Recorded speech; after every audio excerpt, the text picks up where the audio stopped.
ya. Jadi menurut aku memang sebenarnya, salah satu counter untuk apa ya, untuk numbangin link adalah jangan sampai kayak kasih linknya purple buff yang pertama, yang kedua adalah jangan sampai dianya terlalu, bebas gitu loh. Bisa dibilang kayak kalau punya sisi yang cukup untuk menumbangkan linknya juga itu sebenarnya cukup asal di-follow up dengan damage yang baik pula gitu loh, Mirko.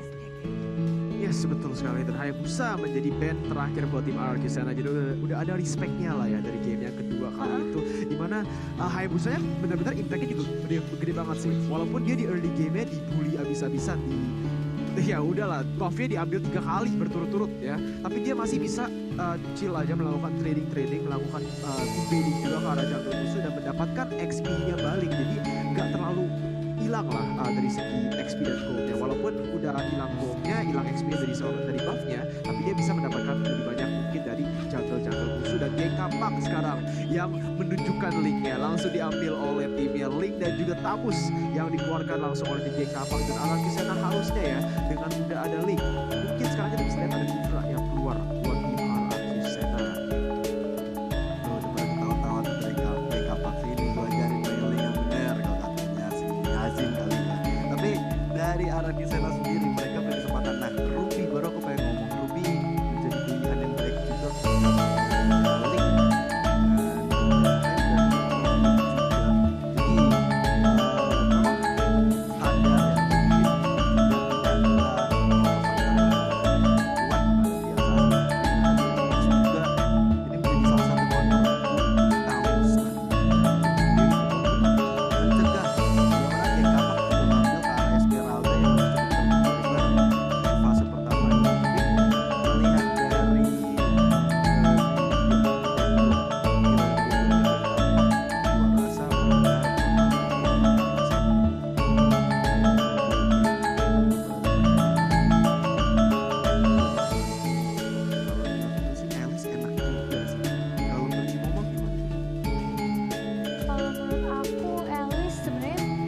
Satu hero skill cara legend yang memang damage-nya ini penuh banget ya kalau misalnya Alice punya momentum untuk masuk ke melee Flame Blood.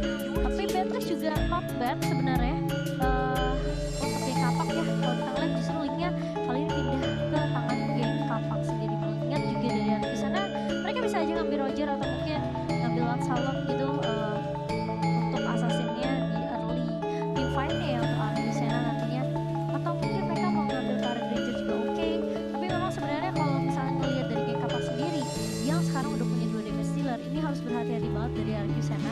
Karena menurut aku ini mereka sebenarnya harusnya untuk defense cukup kuat ya dari geng kapak. Mereka cuma butuh satu nomor yang benar bisa nahan badan di area depan, mungkin seperti Barats atau mungkin seperti Popol Kupa yang belum kelihatan juga nih.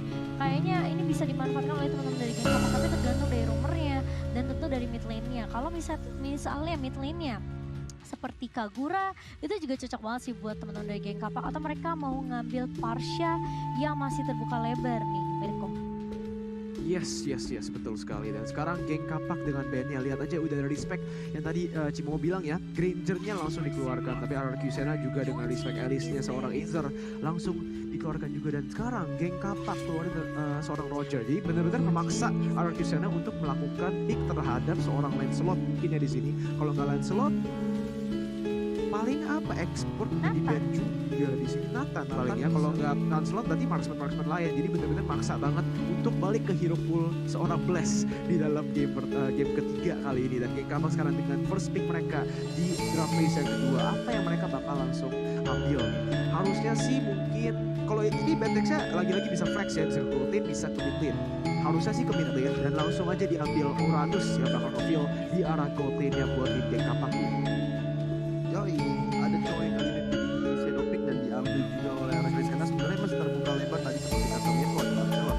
Bahkan bisa Barats jungler juga bisa, ataupun ya antara kedua ini seperti Nathan, Lancelot. Ini jadi pilihan yang cukup menarik untuk RRQ sana karena kita tahu Aether tadi baru dan Ranger dan juga Link-nya. Maka ada hero pool yang akan muncul dan ternyata jawabannya adalah Nathan.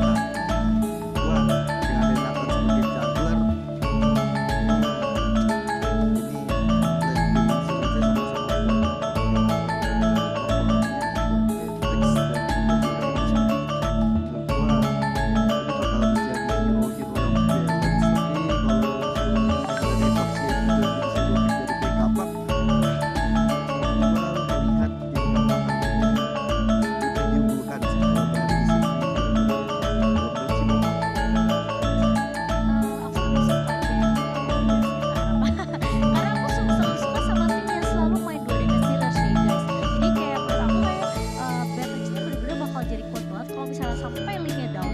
Dan aku bener-bener suka sama last pick yang dibawa sama temen dari Geng Kapak, dimana ada Baxia. Kita tahu Baxia ini pasti dan harus bermain agresif dengan Baxia Unity-nya, nabrakin member-member dari Arcusena, dan bisa di follow up dengan cukup baik tentunya dengan link. Karena bisa dibilang kalau linknya terpaksa offblade, mau nggak mau pasti Arcusena bakal coba untuk fokus membagi linknya terlebih dahulu.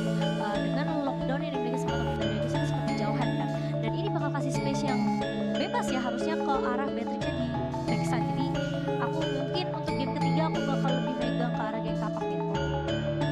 Yes, betul sekali. Tapi langsung saja kita masuk ke Land of Dawn kali ini, ladies and gentlemen, buat game yang terakhir di match yang pertama untuk GPX melawan RRQ Sena. Tadi GPX dengan comebacknya, apakah mereka berhasil untuk mendapatkan momentumnya dan mengambil reverse sweep dari tim RRQ Sena, atau mungkin RRQ Sena yang bakal mendapatkan kemenangannya di sini dengan keunggulan early game yang mereka biasa mendapatkannya ya. Di sini kita lihat aja di gameplaynya siapa yang bakal menang. Tapi untuk gue juga lebih suka tim komposisi dari GPX, soalnya gue juga suka dua damage dealer, di mana mereka itu bisa mendapatkan apa namanya sedikit insurance lah ya buat late game ya Gio. Yes, walaupun kalau kita lihat dengan ada Echo ya sebagai counter untuk seorang Hazim, dan itu akan menjadi pertarungan yang sangat berat kalau Hazimnya salah posisi ataupun bisa diculik dengan Way of Dragon. Back to the game kali ini dari tim Geng Kapak sudah ada J dan juga Invis berada di posisi masing-masing mencegah datangnya Warlord dan juga Violence. Sudah Scato mau, belum ada ejector, dan lagi Violence mendapatkan tekanan yang cukup besar.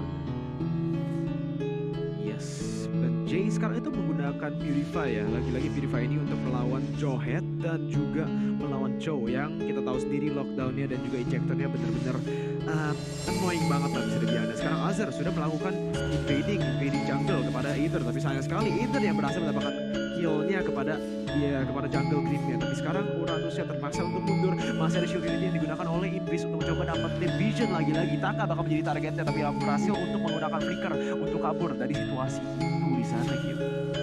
Bener banget, apalagi Taka tadi benar-benar udah ngejaga pergerakan dari Hazim, udah ada di embed di sana. Menurut gue itu adalah wise choice banget, tapi adalah sebuah offender dari seorang Yami yang tidak mengenai seorang Rhea, tapi Rhea udah satu maut, dan kali ini first blood diamankan oleh Warlord di area atas sana dan membuat jungle milik seorang Aether masih aman tentram. Apalagi ada turtle yang pertama muncul tengah-tengah Land of Dawn tanpa ada yang digangguan seperti dari tim GPX. Kita harus kali ini menguasai area turtle-nya. Ada Ejector tapi belum di-pop-up. Kali ini sudah di-pop-up untuk seorang Invis. Scarto mau dan Violence juga udah sekarang banget. Invis yang menjadi target operasi dari seorang Aether.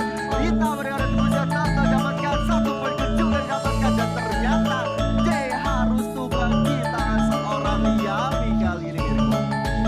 Wow, gila lagi-lagi ya. RRQ ini benar-benar koordinasinya tuh mantap banget ketika mereka di dalam teamfight. Dimana GPX mungkin itu kurangnya dari mereka ya. Sinergi dalam teamfightnya itu kurang banget. RRQ tuh tahu banget limit dari setiap hero mereka. Gimana damage gua, gimana engage kita, gimana pick off kita, gimana. Itu semuanya mereka tahu banget jawabannya. Dan mungkin dari tim GPX mereka masih belum tahu banget dari segi limit. Dan di sana RRQ lagi-lagi berhasil untuk mendapatkan kill lead 3 di menit yang ketiga, sama persis kayak game 1 dan juga game yang kedua, di mana RRQ bisa mendapatkan leadnya ya Cimo. Iya, aku setuju banget. Dan memang sebenarnya ini sedikit dijawab ya, karena game pertama sepertinya terulang lagi. Tapi kali ini kayaknya dari Geng Kapak mereka juga mau bermain cukup rusuh nih Mirko. Yes, betul sekali. Udah ada ejector yang digunakan di arah belakang. Ada Chaos Assault juga untuk menembangkan seorang Vinvis, dan itu bakal menjadi kill lead 4 yang sudah diamankan oleh tim RRQ Sena. Tapi belum berhenti di sana. Violence lagi-lagi pop ejectornya coba untuk mendapatkan pick off, tapi Aether yang berhasil mendapatkan kill ke arah gold buff-nya, dan lagi-lagi satu level yang di atas, enggak, 2 level di atas seorang Hazim. Rhea berada di bawah tarotnya menjadi targetnya, langsung dikeluarkan ejector. Vengeance yang tidak bisa melakukan apa-apa, dan dia bakal ditumbangkan begitu saja dengan Invis yang sudah rotasi ke arah atas, masih tidak bisa melakukan apa-apa buat tim GPX kali ini dengan 3.000 gold team yang sudah diamankan oleh tim RRQ Sena. Apa yang mungkin harus dilakukan oleh tim GPX yang Invis lagi-lagi? Oh no, walaupun udah menggunakan Revitalize di pick off begitu saja di arah atas, ini mungkin kayak perbedaan dikit ya. Harusnya dengan komposisinya GPX yang melakukan pick off, tapi malahan RRQ Sena loh yang berhasil mendapatkan pick off di mana-mana di dalam mapnya, menangkap rotasi GPX Q. Karena kalau gua rasa permainan dari RRQ dari side lane-nya, mereka selalu mengunci pergerakan dari Uranusnya, mengunci pergerakan dari Samusnya. Jadi untuk teman-teman GPX Seluasa itu cukup sulit. Bahkan kita lihat Yami udah di race depan, harus dikerong sama 3 orang kali ini. Sudah ada pergerakan dilakukan oleh 3 member dari geng Kapak. Masih coba untuk mundur, Temples of Blade dikeluarkan. 1 poin kill akhirnya bisa diamankan oleh Hazim. Tapi ternyata itu hanyalah sebuah pengalian isu karena Turtle bisa didapatkan oleh seorang Aether. Tadi Unstoppable Force dari seorang Violence coba untuk mengejar Jay. Tapi teman-teman dari geng Kapak masih bisa selamat untuk mundur. Dan yang terjadi kalau menurut gua dari geng Kapak, mereka terorganisirnya dengan sangat-sangat buruk. Mereka dibawa track tempo permainan oleh RR gitu. Dan dari segi itemnya Cimomo monggo. Iya, kalau kita lihat juga memang Hazimnya di sini terpaut cukup jauh ya dari networknya 3.500 dipegang sama Inter, 2.000 hampir 3.000 untuk Hazim sendiri. Tapi Demon Hunter Sword sudah selesai untuk seorang Hazim kali ini.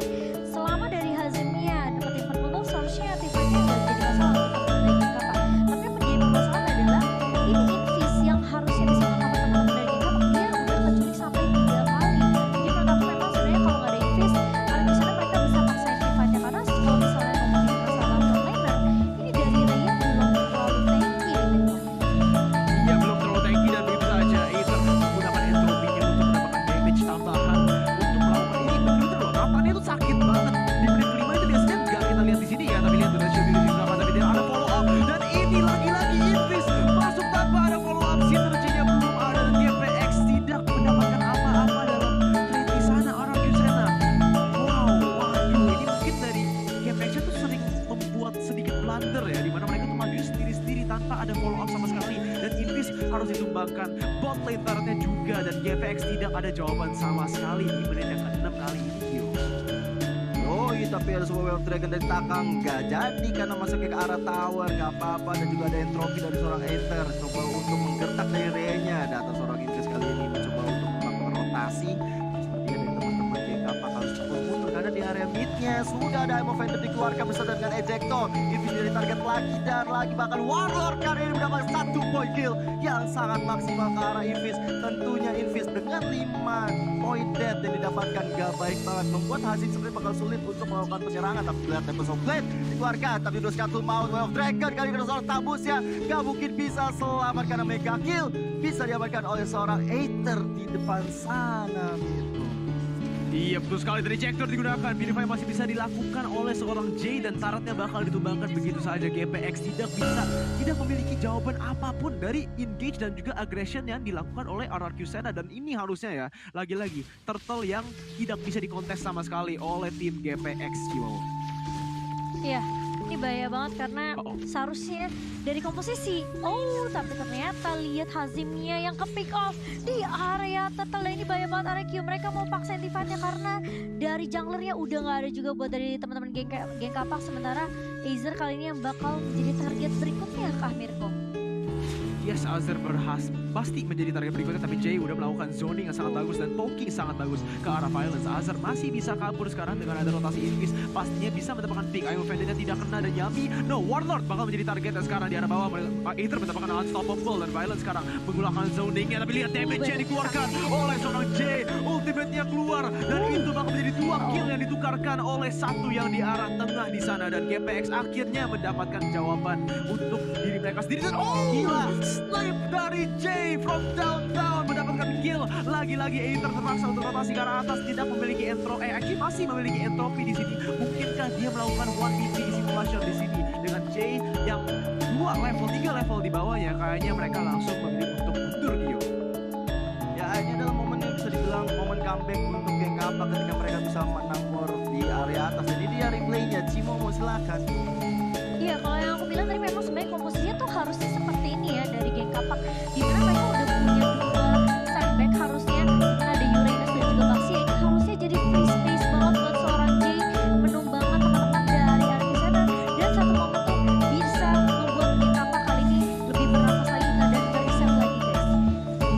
Ya, poinnya sebenarnya ada di Invis. Kalau Invis yang bisa membantu Hazim bisa membantu pick off juga untuk Invis di awal-awal. Jadi bakal jadi jawaban untuk geng Kapak kalau mau comeback